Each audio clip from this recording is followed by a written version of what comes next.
Ya, ada kembali di Breaking News TV One. Pemirsa, kita lanjutkan dialog mengenai Mahkamah Konstitusi yang menggelar sidang perdana sengketa pada hari ini. Saya mau kembali ke Pak Arief.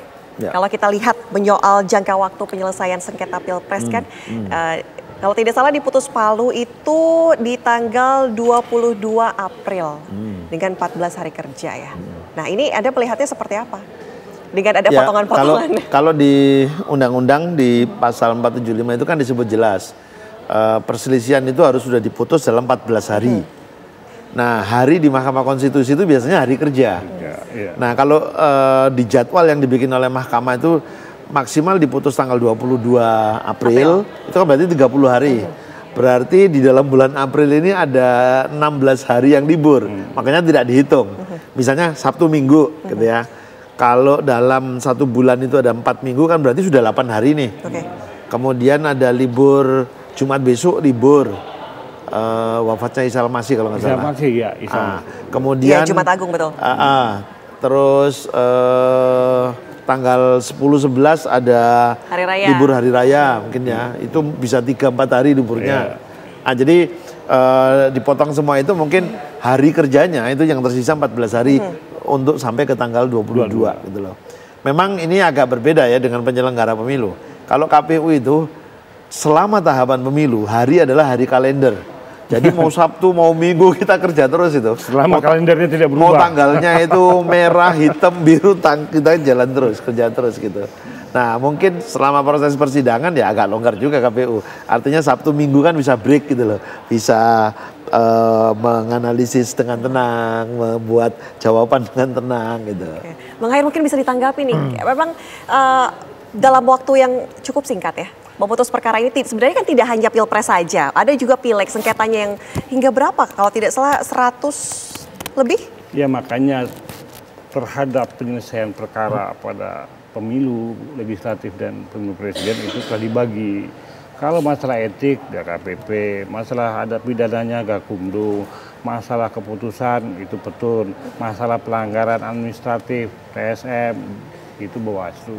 MK itu hanya kuantitatif perhitungan. Jadi kalau secara logika itu hanya hitung-hitungan pembuktian suara paslon menunjuk kepada suara paslon lain yang kemudian diperhitungkan lain oleh KPU dan itu dapat dibuktikan tinggal signifikansinya. Sehingga suara yang signifikansi itu seseorang itu pasangan calon itu dia tidak menjadi pemenang di putaran pertama, berarti kan mesti 50 ke bawah, 50% ke bawah. Nah sekarang paslon 02 58%. Berarti dia harus buktikan, sebelumnya didalilkan, ada 8% lebih suara yang invalid. Dan suara yang invalid itu tidak hanya dinyatakan invalid, ini suara 8% lebih suara kemana? Berarti ada dua pihak, bisa si 03, bisa si 01, iya dong. Kalau misalkan 8%, 7% didalilkan 01.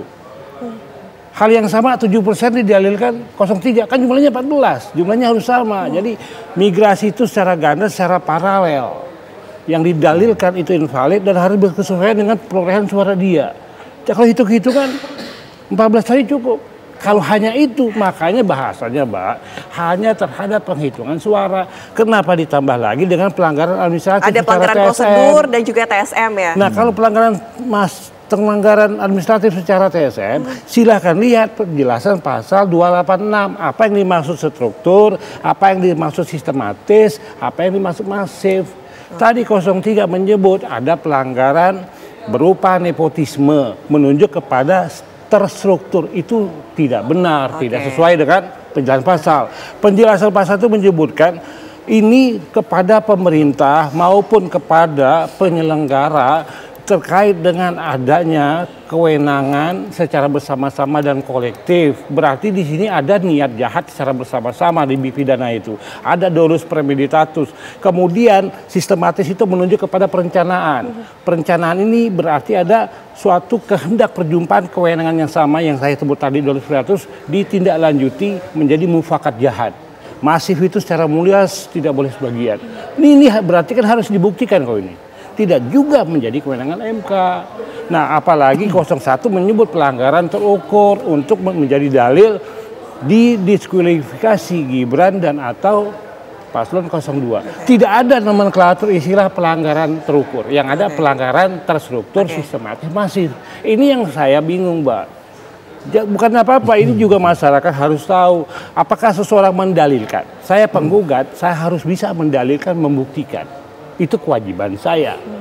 Ya. Kemudian apa yang didalilkan, dibuktikan itu harus sesuai dengan aturan main. Aturan mainnya menuju kepada undang-undang. Undang-undang itu adalah turunan dari Undang-Undang Dasar. Undang-Undang Dasarnya menyebut adalah jujur, luar, adil, itu harus menunjuk pada undang-undang. Apa pelanggarannya, apa perbuatannya, perbuatan itu harus jelas dan tegas.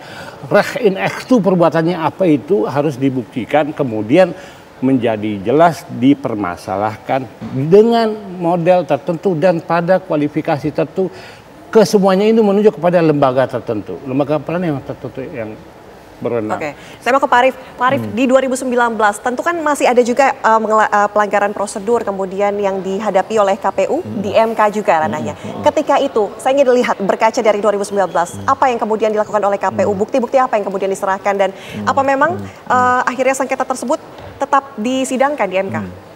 Ya, jadi saya selalu katakan begini kepada teman-teman saya ya, mau di kabupaten kota, provinsi gitu. Saya bilang begini, persidangan di Mahkamah Konstitusi adalah bentuk pertanggungjawaban kinerja kita, kinerja penyelenggara pemilu. Maka sejak tahapan pertama diselenggarakan, kita harus mampu mendokumentasikan seluruh hal dengan baik.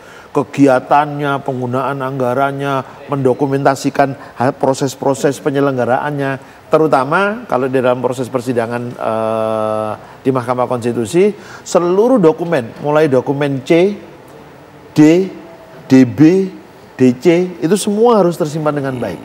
Karena itu akan menjadi alat bukti.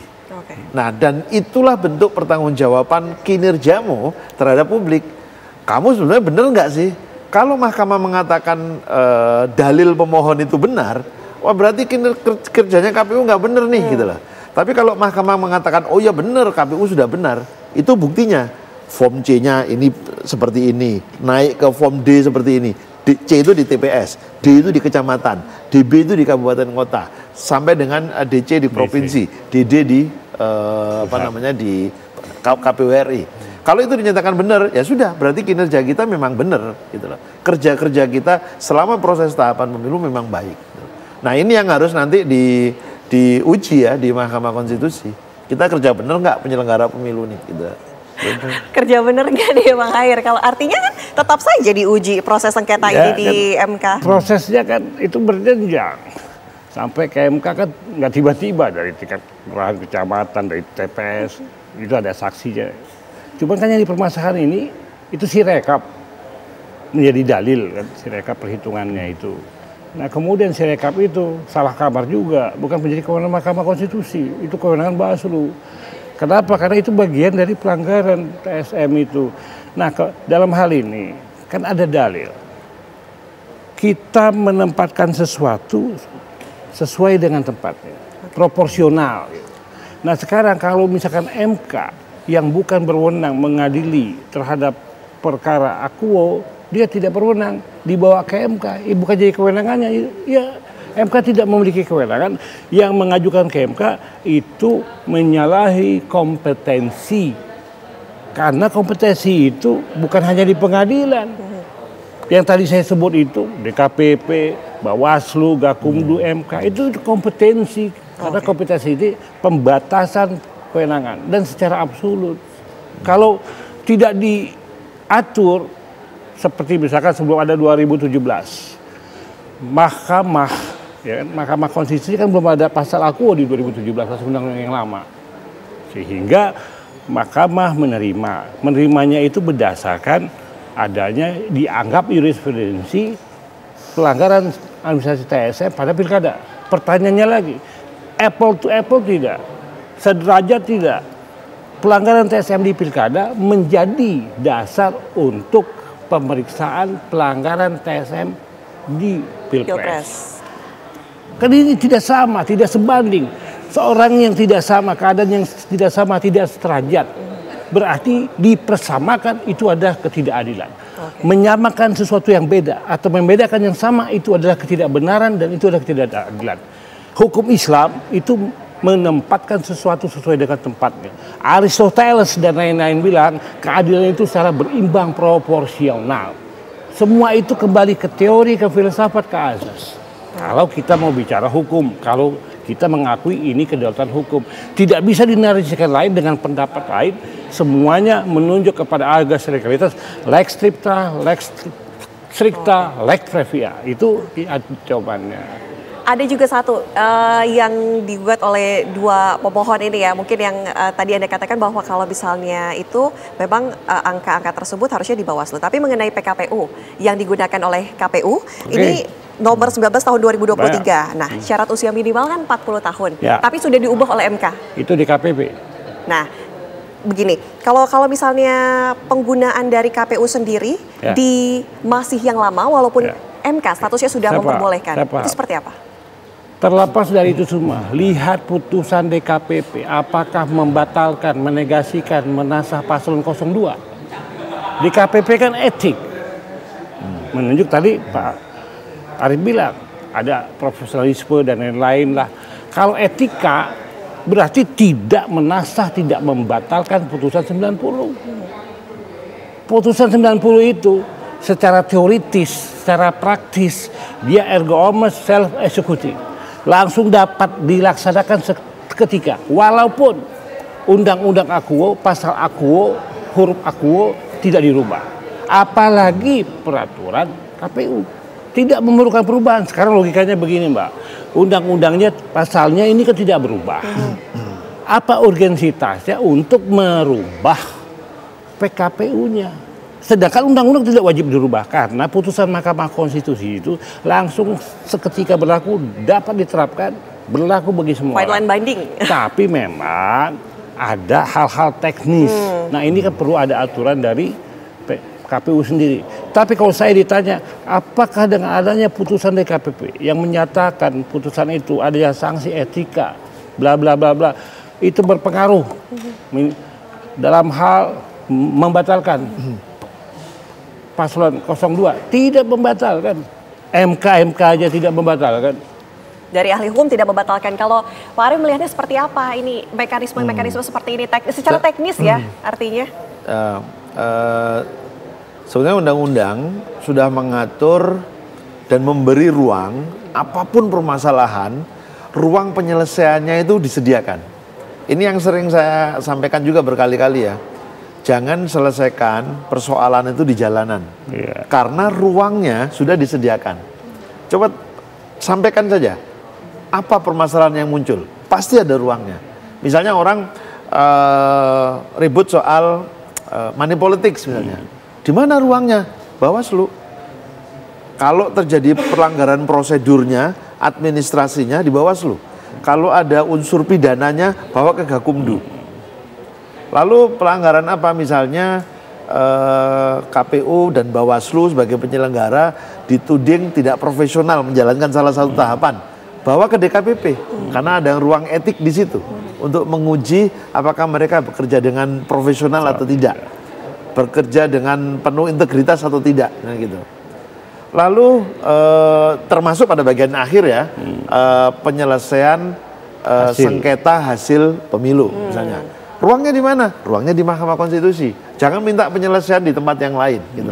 Jadi sebetulnya apapun problem yang muncul selama proses penyelenggaraan pemilu, ruang-ruangnya itu disediakan.